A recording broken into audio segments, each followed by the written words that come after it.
संकल्प है, आवेदन पत्र नहीं भरेंगे, संकल्प है। जोड़ करके देख लीजिए कितने लोग भर रहे हैं।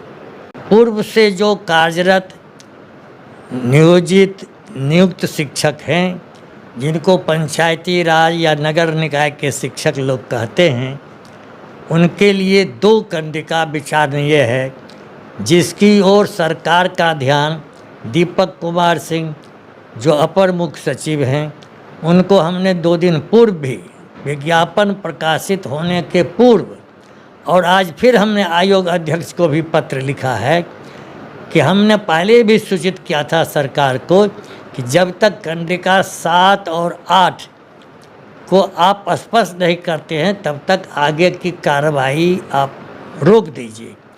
लेकिन उन्होंने कोई मेरे पत्र का संज्ञान नहीं लिया। आज जो फिर हमने लिखा कि जब आप कहते हैं कि नियोजित शिक्षक पूर्व से कार्यरत पात्र हैं, किस बात के लिए? जो नियुक्ति प्रक्रिया है। जब हम पात्र हैं 4-4.25 लाख शिक्षक, तो ये जो खुली प्रतियोगिता आप कर रहे हैं उन शिक्षकों के लिए, उन बेरोजगार नौजवानों के लिए जो प्रशिक्षित भी हैं और शिक्षक पात्रता में उत्तीर्णता भी उन्होंने प्राप्त की है। पुराने शिक्षकों ने भी सारी योग्यता प्राप्त कर ली है, सारी अर्हता है और उनको पात्र भी मानते हैं। खुली प्रतियोगिता में ले जाने की जो अस्वस्थ, असंगत, अव्यावहारिक और संविधान विरोधी मैं अनुच्छेद 14 का उल्लेख बार बार करता हूँ कि वह है विधि के समक्ष समता का। आप शिक्षक का जो एक वर्ग है उसमें फिर दूसरा वर्ग, एक को आप सरकारी सुविधा दे रहे हैं और दूसरे को उससे वंचित कर रहे हैं। यह आप नहीं कर सकते हैं। हमारा समान अधिकार है, इक्वलिटी बिफोर लॉ, और यही आर्टिकल 14 कहता है। और जो आपने यह असमंजस, यह जो भ्रमजाल फैलाया है आम आवाम को गुमराह करने के लिए, कि पहले तो आपकी घोषणा थी कि 10 लाख बहाल करेंगे, अब तो आप जो पूर्व से नियुक्त हैं उनको भी बेरोजगार कर रहे हैं और 4.25 लाख को खुली प्रतियोगिता करने में आप छांटने की तलवार चला रहे हैं दोनों ओर। मान लीजिए हम लोग जो पुराने शिक्षक बैठ जाएंगे परीक्षा में, हम ही यदि पास हो जाएं या फेल कर जाएं, दोनों की स्थिति का मूल्यांकन आप लोगों को करना चाहिए। हम आम लोगों का भी ध्यान इस ओर आकृष्ट करना चाहते हैं, तो दूसरी गंभीर स्थिति हो जाएगी। आप 4.25 लाख को खुली प्रतियोगिता में नहीं ले जाइए। यही बार बार लिखित भी मौखिक भी हम आपका ध्यान आकृष्ट कर रहे हैं। उनका समायोजन बिना परीक्षा आप राजकर्मी के रूप में कीजिए।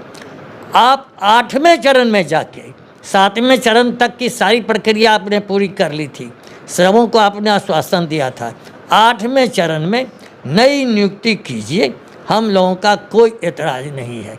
लेकिन हम जो पूर्व से नियुक्त कार्यरत हैं उनको आप इस तरह से अस्वस्थ, असम्मानजनक और सबसे बड़ा पाप आप कर रहे हैं कि ये छटनी की तलवार आप लटका रहे हैं दोनों ओर। आपको इससे बाज आना चाहिए और किसी भी कीमत पर अब शिक्षक आपको माफ़ करने नहीं जा रहे हैं। आपको यह सौदा बहुत महंगा पड़ेगा। आप 2024 तक नहीं बहाल करेंगे और हम तो समझ रहे हैं जो नीयत है आपकी, आप 25 के अंत तक भी इसकी बहाली नहीं करेंगे। ये नौजवानों की जो फौज है उसको आप गुमराह कर रहे हैं, आप भटका रहे हैं। इसीलिए आप जो आक्रोश जो बढ़ा रहे हैं शिक्षकों में, उकसावेपूर्ण कार्रवाई कर रहे हैं, आप इसमें तुरंत संशोधन कीजिए। बिना प्रतियोगिता में भाग लिए पुराने शिक्षकों को जो योग्यता प्राप्त है और आपकी दृष्टि में भी पात्रता रखते हैं, आप उनको बिना शर्त राजकर्मी घोषित का समायोजन कर दीजिए। और कई उदाहरण हमने बार बार दिया है, शिक्षा मित्र का उदाहरण देते हैं आप, 80 में जो सरकारी कर डॉक्टर जगन्नाथ उसका उदाहरण देते हैं।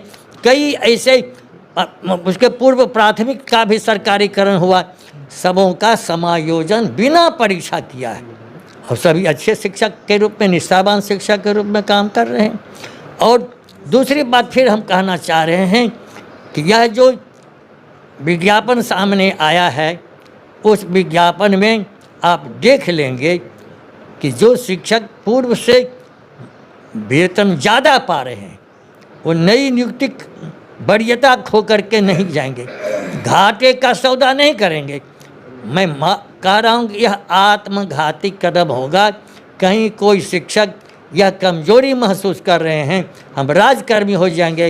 राजकर्मी तो हमारे नियोजित शिक्षकों में हो गए नवनियुक्त प्रधानाध्यापक, बेचारे 6 महीने से तनख्वाह ही नहीं मिल रही है, उनकी भविष्य निधि जमा नहीं हो रही है, कोषागार से भुगतान नहीं हो रहा है।